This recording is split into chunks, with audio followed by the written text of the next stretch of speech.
Welcome to the Big Fat Real Estate Checks podcast with Marco Kozlowski, where we help investors like you get the knowledge and skills you need to replace your JOB with passive cash flow for life.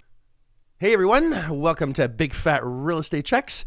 My name is Marco Kozlowski and I'm here with Francesco Galluccio and Gabriel Adaish. And we are joined today in Holy Match. Oh no, that was the wrong webinar, the wrong podcast. Pardon me. That was weird. This is a podcast about having fun, giving you tremendous value, and we don't take ourselves too seriously after over I think 150 episodes plus now. And if you have not listened to the first whole bunch of podcasts, please go to the first 10 and see how we buy assets using none of our own money ever. It is forbidden. How we enjoy rough economic times to generate more income. In fact, panic is profits in our world. And how you can take the information that we give you and once applied to make millions of dollars if you so choose, and put the effort in to really change the trajectory of your life, your family's life, and your financial future. So today we're going to be doing something a little bit different. Francesco has, I think, a quandary, a problem, a challenge that we want to brainstorm. And of course, if you love the content that we give, please like us, love us, share us, do whatever you have to do. And of course, we welcome your comments tremendously. So we appreciate you very much for listening as well. So Frank, what the hell's going on? Hey, I got a little bit of a predicament here. So we're just discussing this before the podcast, where given the inflationary period that we're at, and with high, increasing interest rates or whatever, I have a property in Florida where it's going to need some work. And I'm questioning myself whether I should do the work now, given the inflationary period and high interest rates, or hold off on it because it's not really going to add. Well, it could add value. This is the whole thing. This is the whole predicament. Depends what I do with the property. So the situation is I purchased a property back in March in Florida. It needs some electrical. It needs some love. They haven't upgraded the electrical in a while, and I wanted to upgrade any electrical deficiencies on the property. And it's going to cost roughly around $50K to do so. Now, it's not really adding value to the actual property where I can demand more of a room rate or rent, but it could add value, or will add value, I'm perceiving, if I decide to refinance, which is the whole point, or sell the property at a later date. So that's where I'm crossed between both. So like, do I really need it? Should I go ahead with it? Given that it's going to cost me $50K. And also, just to add to that equation, I also have an area where I wanted to do a patio. And Marco, I think I brushed this upon you before. I wanted to do a patio where it's going to actually serve my guests or serve my tenants to enjoy that patio, have drinks, and have a profit center in there as well, selling wine and beer. And that one's about a $15,000 price tag to do. Okay, but that one is separate because there's going to be revenue to that, right? A separate profit center. So I think that's going to be a separate cost benefit analysis, right? Well, it is. I don't know. I'm questioning it. I don't know, selling wine and beer to my guests, is it going to, what's my return on investment on spending? Just say, let's say it's 20 grand. 20 grand to do this patio, lights, electrical, and all that jazz on that part. And then the other part was, do I bring up the electrical to the property? Like, the electricals are working, but it's old technology. They got the old, the big handle where you have to press down and, shut the power off in case of an emergency, where you need 3 people to disconnect the power. Is it knob and tube? No, it's not knob and tube. Okay. No. So it's currently up to code, right? There's the need to change is specifically. No, it's not currently up to code. It doesn't need to be. It's because it's grandfathered, because nothing's wrong with it. So it is up to code based on the dates, but it's not up to today's date. If you had to redo all this, obviously you're going to change it. But in terms of legalities, you're still legitimately operating your property. Yes. That's what I'm trying Correct. to question. Okay. So this isn't an immediate necessity. I guess the question is going to depend on what your intentions are. So is refinancing an option? Because if I don't know if where what your mortgage looks like right now. If there is a mortgage, are you at a high interest rate where refinancing is going to bring your costs down, or are you in a point because the inflationary period in terms of the mortgage rates and the Fed keep bringing the rates up, and they've announced that they're going to keep going up at least as of today? Is refinancing really in your cards? Is that going to be a benefit to you moving forward? Because if you're not going to refinance, then that's going to be a separate discussion. Well, my intention is to refinance, but I don't have to do it immediately. I do have a 5-year window. Well, is your intention to refinance within 5 years or as soon as possible? Because if your intention is to refinance sooner than later, then you should do it sooner than later. If you don't care, then wait. However, if the rates keep going up, means the money's going to cost you more as time goes on, right? However, there's another flip side to this. If we can just pause on the electrical issue and go to the patio with the beer and wine idea. So anything that you invest in to create a better guest experience is always going to be paying you handsome dividends, always. So just from a guest experience, even if you broke even on the beer and wine, for guests who want to stay longer, to get better reviews, for them to feel like they're at home, for them to never want to go to any other place because you have this experience within the hotel, is always going to reward you as the hotel owner and them as the guest, right? So that in itself will allow you to increase rates if you have a better experience, better stars, right? Even by a couple bucks, by forcing appreciation, an extra $5 a night, for example. You have how many rooms in there? 20, 25? No, on that one, it's a small one. It's 12. 12. All right. Well, that's $60 a day, right? 5 times 12, I think is 60. Yes, I know. I went to a Canadian public school, so my math isn't the greatest, eh? So it's 60 times, almost 22,000 over a year, right? Well, let's call it 10, just because he does. Frank, I know Frank half. For sure. Well, you don't keep half. It's money that goes right in your pocket, technically, right? Because there's no expenses. Your taxes are paid. Your insurance is paid. It's still being paid regardless. The alcohol, the beer, and whatever. No, he's not. He's not adding the alcohol and the beer. He's just saying it's just doing the experience the value is an extra $5. Fair enough. Yes, even if it was an extra $5, I'm not sure what his occupancy rate is throughout the year, but even if it was $15,000 a year over 3 years, it's paying for your electrical, right? Just the experience. Correct. It pays for that'll pay for whatever. I would call that deferred maintenance versus CapEx, because deferred maintenance is more things that need to be fixed in order to keep guests or tenants. And your patio is definitely an optimization number, which is that's more of a CapEx than deferred maintenance, as far as I'm concerned. Gabe, you might have a different slant on that, but how I categorize one to the other, for those that might think, why the hell does it matter? On your balance sheet, it actually does, right? And your income statement, your P&L. Yeah. So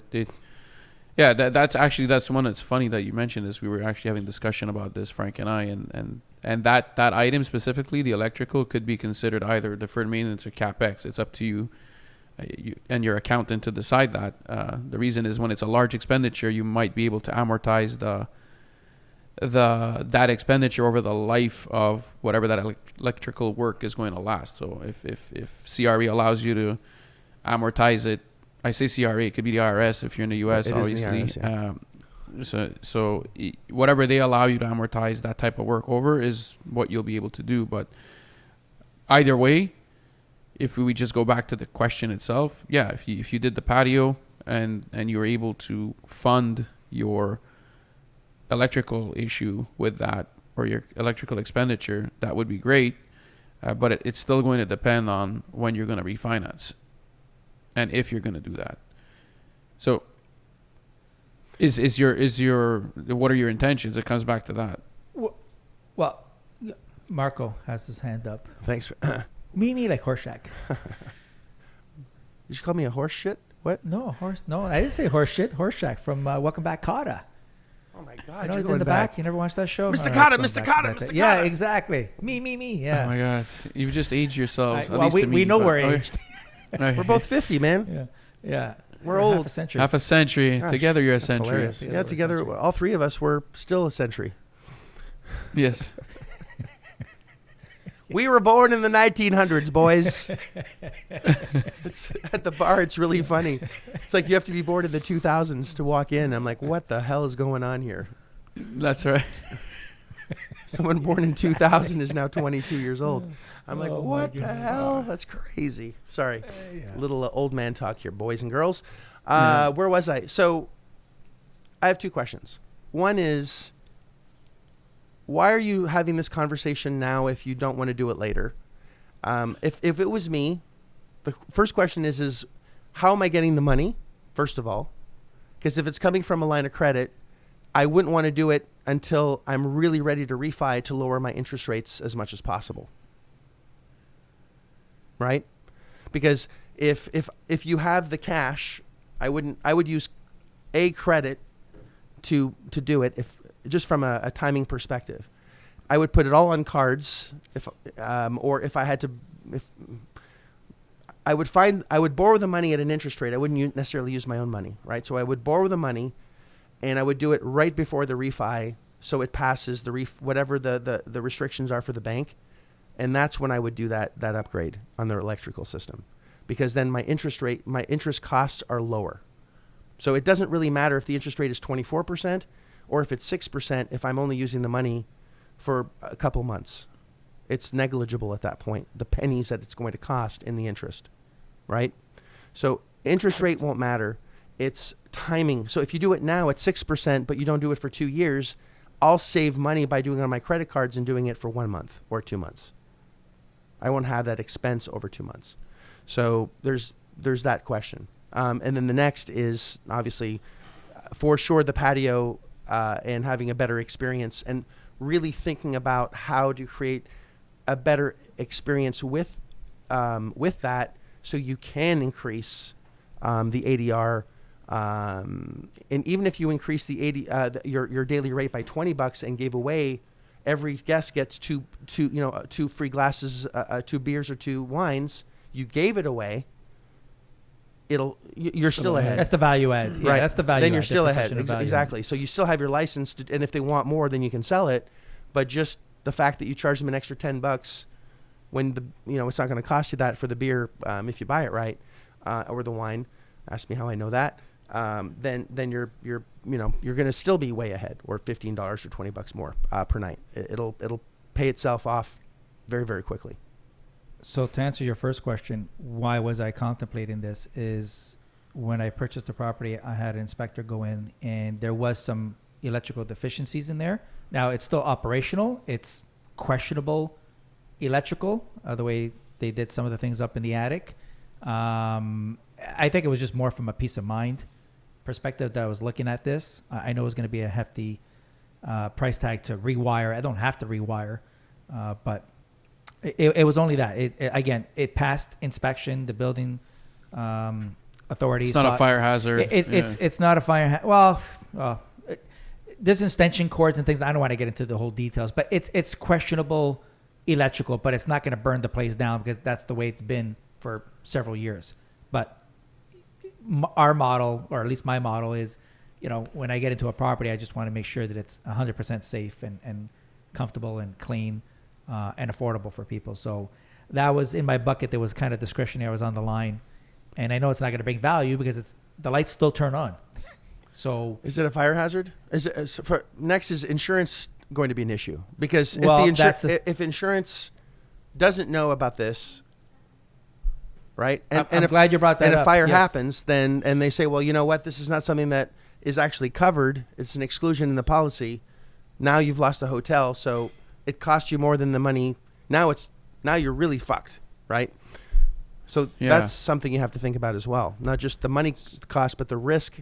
And if guests are, injured, if something happens, then, then the cost is immeasurable because that's not what you want. So the insurance did not do an inspection before insuring you? No, they just looked at Okay, so what insurance companies normally do is they'll go to the county and they'll pull any permits for that property to see if anything was updated. They didn't question the updates on the electrical, which I was surprised. But there was a roofing permit, it's a plumbing permit because they updated the boiler and all that.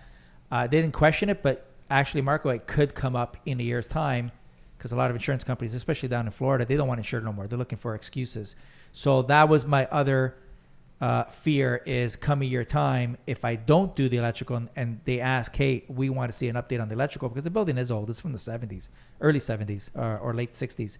So if they, if they feel that that's going to be an issue or they don't want to insure, they're going to say, well, where's the update on the electrical? So is it better? That's where I'm in the dilemma. Should I do the value add, or should I do let's get the electrical out of the way, even though it's not going to bring me any money.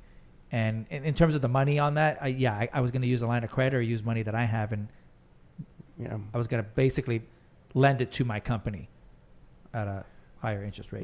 Yeah, banks better, or cards. But you can do that in a year. Well, you won't be using a card now. How long would it take to get that? Is it just a panel? Is it like paper? Is it the paper kind of wiring? Is that the problem? No, it's just they have a lot of junction boxes. If you guys are familiar with junction boxes, they're the round metal things. So they have wires that they have wires that they just reconnected. So if a wire was bad, they just reconnected with the little yellow things there. But they're supposed to be in a junction box. They have extension cords when you shouldn't have extension cords. Jesus. And then they have it's called a junction box where the main panel is. It's an old fuse box that they use as a junction. Right. So it's. I don't think it's going to cost you $50,000. But anyway, well, it is. The quote. I already got 3. 50 is actually the cheapest. Well, and that's the thing. It's that's the other option. Is like is if you wait, will the price go up? Well, right? 100% because I know that there's a because labor inflation shortage. is inflation, right? So it's. Well, there's also the labor shortage. It's 55,000. It's now 55 right. since we started this podcast. Wait, well, 56. You're right. You're right, because on my other property, I was looking for a metal roof. It was 75. It's 85 right now. Yeah, that's a month and a half delay. Everything's going up. All right. Yeah. Are you able to get terms on the $50,000? What's myself? I'm going to be lending the money to myself. But then you're still using your own money. If there's a line of, I would use a line of credit. I have a line of credit, but on the line of credit, I'm paying interest on. Yeah, but yes, that's why I'm saying that even if you're losing your line of credit, if the provider is willing to let you pay over, I don't know, a few months, that you're still saving interest on the amounts over time. What do you mean the provider? I would still do it before a refi, but it's interesting because your interest rate is so low. I'm sure you have like what, under 4%, about 4% on your loan. 3.99. Yeah, so you're not going to beat that. So, and it's interest only because it's a credit line, correct? Yes. Wait, there's a plan B. How about doing just the dangerous things only? So doing it in 2 phases. That is the dangerous things. So the whole thing, the 50 is what just happens the once you dangerous things. tamper. Okay, so just so you know, once you tamper with the existing property, you have to bring it up to code. All right, once you pull a permit. Yes. Yeah, you're right. You're right. Once you pull a permit, okay, you're either in or you're not. I get it. I know better. My bad. That's not stupid. No, it's good for the learners to know. So right now, I passed inspection. I got my certificate of occupancy. I'm legally allowed to operate, which I have been for a few months now. But as soon as you change something on that, you change everything. Grandfather item, you got it. So if you're updating electrical or plumbing, if you're changing plumbing, you got to change. You got to bring it up to code. My concern really is the insurance. I would make sure there's no insurance rider that precludes electrical that has been updated. Because if your insurance doesn't pay over something, like even if it's not caused by an electrical issue, and they see something happens and has nothing to do with electrical, and they say, well, now it's not covered because of this. They'll weasel out. So you make a good point, because when I was shopping around for insurance companies, I have an existing one that I deal with in a broker and one insurance company for these type of assets. But I still shopped around for price.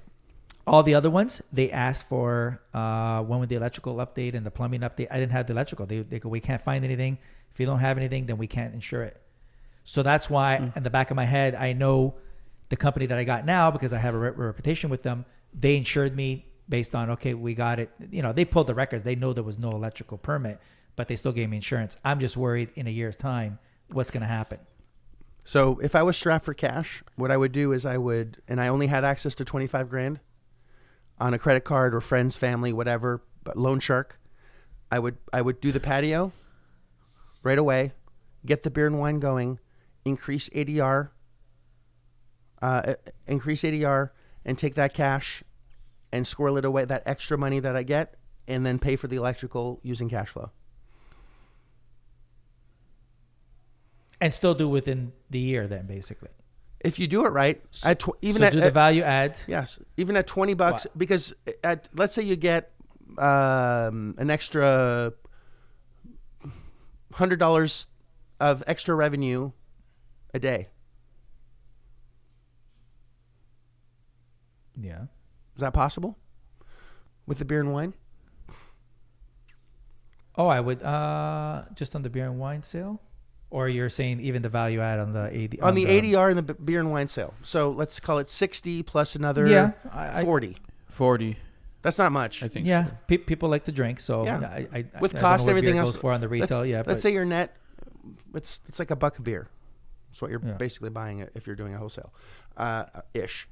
So you add 20. Your cost is $1. Let's call it $100 at least. That's $3,000 a month, right? And within a year, you'll have at least $36,000. And if you use a line of credit, then that extra revenue will pay for your line of credit you just chew it down as much as you can using the cash flow, right? And if you have access to all of it, though, wouldn't you just do them both? Well, you can do them both and then do that as well, right? And right. yeah, exactly. Or so do them both. I do have access to all if I really need to. But I wouldn't use cash. I would use line of credit. Right. Right. That's what we're But saying. the line of credit. Use a line of credit if you have access to it, or if I were to borrow the money, let's say at 15%. I'm just going bananas here. All right. So Sure. As a listener, I'm broke. I have this hotel, but I'm cash strapped. There's a lot of people that have assets but no cash. Right. Asset rich, cash poor. So what's 15% of 75,000? 22.5. No, that's not right. 10% is 7,500. It's 11,000. Okay, so, and if I do $100 a day times 365, that's 36,000 minus the 10. That's 20,000. I basically would take 2 years to pay all of it off. No, because the patio is about 20 and the thing's 50. That's 75. I'm using 50. I'm using So 70. 70. I'm using 75. 75. The whole thing. okay. Yeah. So it basically pays for itself at 15% interest in 2 years. Actually, it's going to be more than 2 years. I know what you're saying, Frank. Yeah. Yeah. Yeah. It'll But be 20, around there 40, anyways. 60. But I see the point. But it doesn't matter because you're getting a tax benefit too because you're expensing part of this every year. So you're gaining on the tax side as well. You're not paying taxes on those amounts that you're spending, including the interest. True that, yes, because it's going to be an expense as opposed to Yep. yes. So, all right. Well, listen. Again, this is thank you for both of your helps and your input because this is I'm sure a lot of people have this issue where okay, do I do something that's not really going to bring in value? It doesn't mean that I'm not going to do it. I do definitely want to do the electrical and bring it up to snuff and all that. It's just is it the time right now to do it, or do you invest in the money to have a profit center where you're going to recoup some of that money, have a better experience for your tenants or your guests in this case, and from that money after 6 months or a year, take it and then do the electrical and whatever else is needed that's not really going to bring you any money in. You're gonna run that risk, in a year's time with the inflationary period that 50,000 may turn into 60, which is another possibility too. Well, I actually did some more math. At $150, because you have 12 rooms, right? Mm-hmm. So, But they're not all full. I understand, but if you get an extra $20 ish per room and just call it 150, you're going to make around 54,000 a year, 54,750 in that extra revenue on $150 per. Yeah, but $20 day. is very aggressive for that area on the elite. $20 for the whole. Yeah, but that's because they get free wine and beer. Is what I'm saying. Is because of the Gotcha, patio with the value. Okay, gotcha. Right. So you're basically just adding $150 from the patio and whatever the frills are. Yes. That's $150 per day for the whole thing, not per room. $150 is nothing. All right, nothing. That's $55,000 a year. In 2 years, it's paid for sure. Yes. And I know we have to go. We're out of time. Anyway, interesting conversation. We're just shooting the shit here, and this is kind of what we do a lot. So, as a listener, hopefully this gave you a little bit of value, a little bit of insight on how our crazy brains work.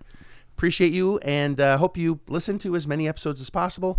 Gabe, Frank, appreciate your input as usual. Frank, I know you're going to solve it because you're a hell of a smart guy. And listener, like us, love us, share us, and I look forward to the next episode. Thanks, guys. Have a great day. Bye for now.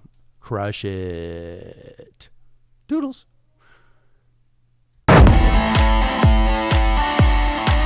If you like this episode of Big Fat Real Estate Checks, then show some love by leaving a comment and a good rating. Also, as a thank you for tuning in today, we've got a special free gift. The journey to passive cash flow for life starts by finding deals, and it's easier than you think. Simply go to getdealsbytuesday.com, enter your email address, and we'll send you a free quick start course called Deals by Tuesday. Even if it's 11 p.m. Monday night, this course will show you how to find discounted real estate deals by Tuesday. It's that fast and simple. Go to getdealsbytuesday.com and start your journey toward life-changing cash flow today. Thanks for tuning in, and we'll see you on the next episode.